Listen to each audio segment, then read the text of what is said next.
1 Timothy chapter 2, verse 15 says, "A woman will be preserved through the bearing of children if they continue in faith and love and sanctity with self-restraint." What are your thoughts on this? Well, it's a good question. A couple of issues. One is that he is dealing with the role of women in the church, and he has already spoken to the issue in verses 9 and 10 of dress, that they need to dress modestly and discreetly. A woman can dress modestly but not discreetly, or vice versa.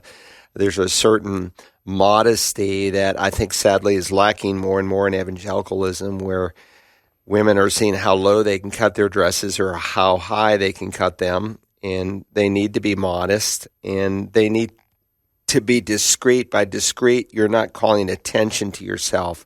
And so some fashions or even hairdos, like in Ephesus, were so wild that you'd walk in and say, "Look at her." And the focus is not to look at her. The focus is to worship together. And then he gives instructions that a woman must quietly receive instruction with entire submissiveness. "I do not allow a woman," he says, "to exercise authority over a man, but to remain quiet." And then he gives two reasons. First, it was Adam who was first created, and then Eve. So Adam was dictated from the moment of creation to be the head, to be the leader, and Eve was her helpmate. She's not inferior. She's not less equal as someone made in the image of God. So there's a lot of ink that has been spilt, largely by liberals who don't want to recognize that there's roles. There's roles even within the Trinity. The Father, in essence, leads, the Son submits to his authority, and the Spirit proceeds from both of them.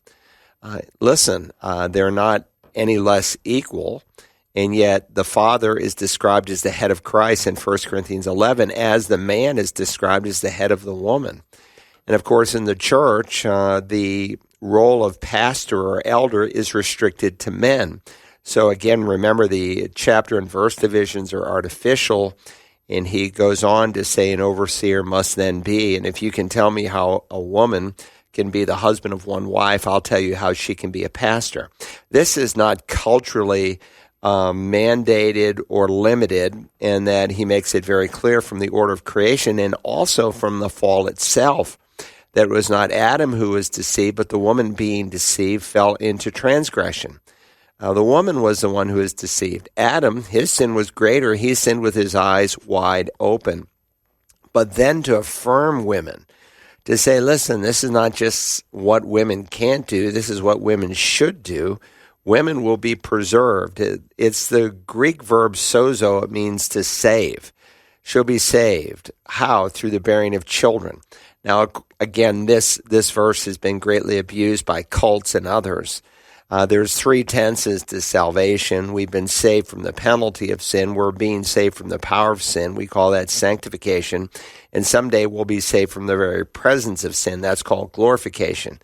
He's speaking here about her sanctification, not literal salvation. We're saved by grace through faith, not of works, lest any man boast. And Paul affirms that in 1 Timothy, in his first letter to Timothy, that salvation is by the grace of God. But with that said, he wants to affirm what women can do.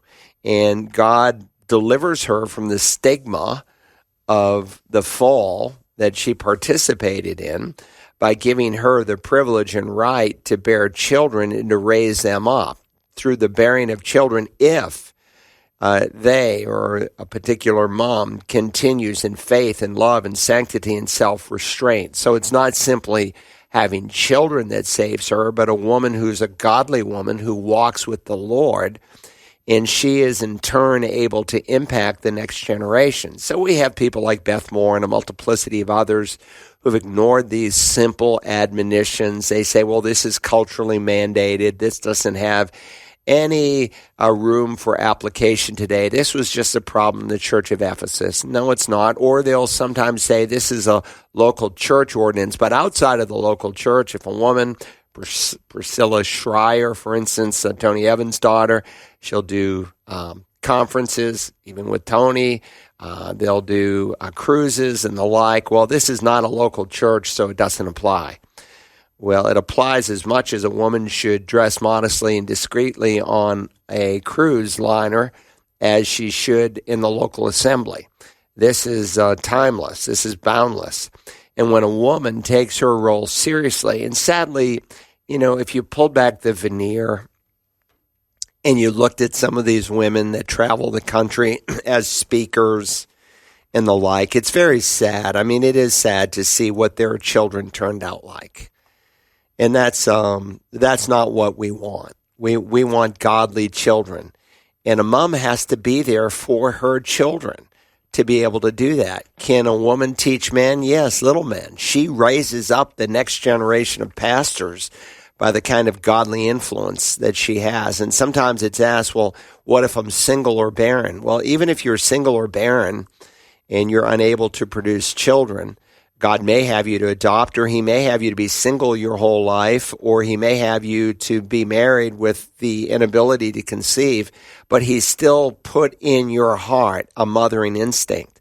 And so when we have mothers in the church who train children, say on Wednesday night or Sunday morning, those little children view those single moms, those barren moms, as mothers.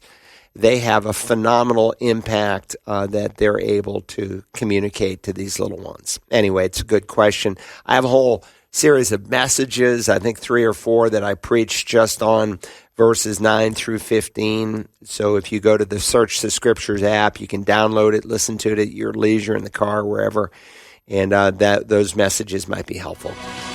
Dr. Carl Broggi answers your questions about the Bible and living the Christian life Tuesday mornings at 11 on The Light, 88.7 FM, and online around the world at wagp.net.